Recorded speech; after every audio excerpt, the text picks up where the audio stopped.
We don't have a gas station on every corner. And we're looking at opportunities for fuel cells and hydrogen infrastructure in economies such as China, where you're not taking over an entire infrastructure and trying to start all over again.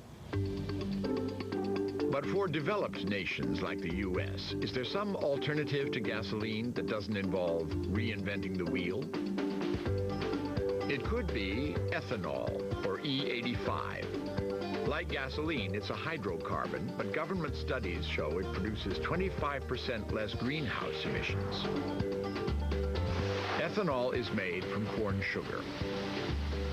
If Iceland has volcanoes, we've got cornfields, which can be harvested year after year. In Brazil, ethanol produced from sugarcane now provides 40% of the nation's motor fuel.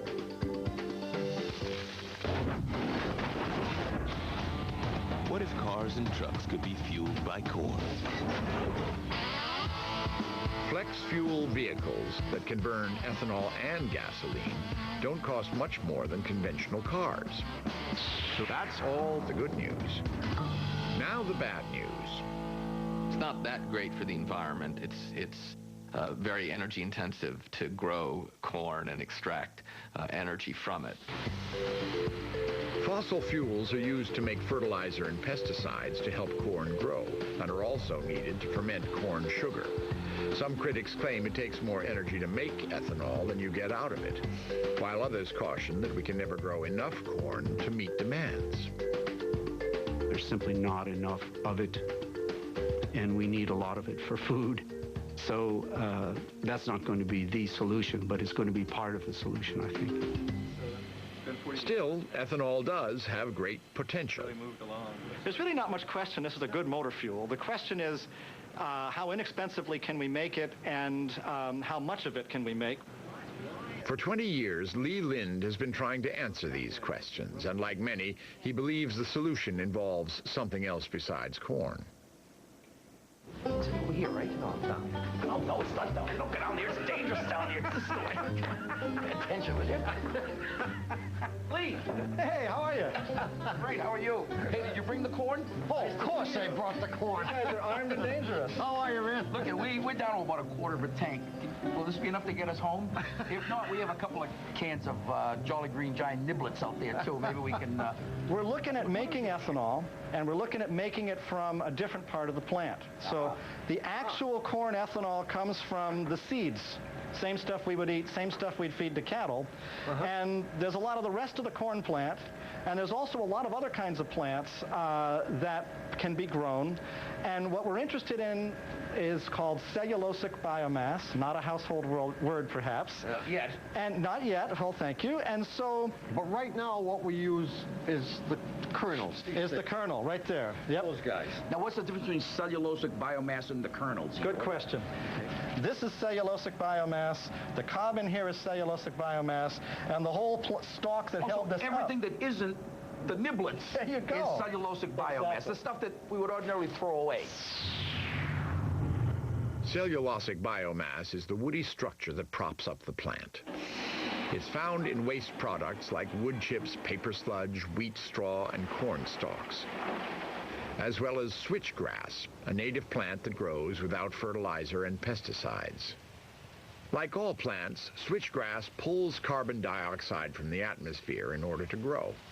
When the grass becomes ethanol that's burned under the hood, the carbon dioxide is released back into the air and reabsorbed by the next crop of grass. If cellulosic ethanol can be manufactured without burning fossil fuel, net carbon emissions are essentially zero. This is nothing but ground up corn stalks right here. This stuff is less expensive, very cost-effective raw material. So you might say, well, why aren't we doing this already? Answer, converting this stuff, the cellulosic biomass, into ethanol is more difficult than converting this stuff. So how do you make it? Can you take us to the lab and show us? I'd love to. Come on in. You're not going to kill us afterwards, are you? We're afraid if we learn too much, it might be dangerous.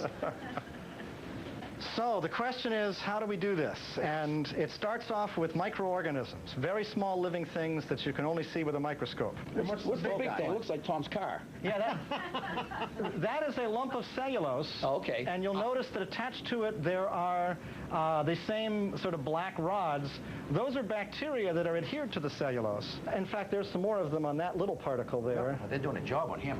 Yeah, they're kind of ganging up on that little... Yeah, he's in trouble. Okay. These microbes are tearing cellulose apart, releasing sugar compounds locked within. In fermentation tanks, another microbial species turns that sugar into ethanol. Lynn's goal is to combine genetic material from the two species into a single microbe that can make ethanol from cellulose in one efficient step. Why is that turning two steps into one step such a big deal? I mean, what effect will it have overall on the cost of what we're doing? This would be revolutionary from an economic point of view if you could get this into one rapid, efficient step. And we think we can prove this in a few years, and other people are assuming this is decades away. And time will tell if we're right. Thanks a lot, Lee. Hey, sounds great. Thanks for all the questions and all the interest. I really appreciate it. Great. Thanks very much. Bye-bye. Oh, hey. Oh! We're going to need these, I think. It's a long ride home. Come on. Take care now. Bye-bye. Well, it's a good thing there were smart guys like Lee working on this stuff. They had to depend on you and me. It takes centuries. Advocates argue that we have the land to grow enough biomass to replace at least a quarter of the gas we now consume with cellulosic ethanol. They also believe it could replace gasoline altogether if cars were more efficient. Surprisingly, today's cars aren't very efficient. In fact, less than 1% of the energy in the tank actually moves the driver. 90% is lost between the tank and the wheels, and the rest is used to push the mass of the vehicle. At the Sloan Automotive Lab at MIT, John Haywood and his students are on a mission to save energy by improving engine performance. For more than a century, gasoline engines have powered cars by turning chemical energy into mechanical work. Vaporized gasoline enters the combustion chamber. A piston compresses the vapor until it's ignited by a spark, creating pressure that forces the piston downward. The spent gas is vented as exhaust. Working together, pistons turn the crankshaft that sends power to the wheels. People say the internal combustion engine, it's old technology, why don't we replace it? It's going to take a really long time to change to something else, even if we got something else there, developed and ready, and we don't yet. Hey, John! Hi. Long time no see. Lured by the smell of engine fumes, Tom and Ray returned to the lab where they once spent time as MIT students. Well, you know, the last time I was here, I was with a classmate and Professor Keck, and I blew the cylinder head off an engine. But hope they won't hold that against me. Some of those things still happen. I'm sure they do. Well, you folks have been working for a while on improving engines, and this is what you do here. Yes. We want to know what you're doing, what the future holds, where the frontier is. Enlighten us, please. We need all the help we can get. Well, wait, we're trying to help move the technology forward. Some things we don't understand very well. You know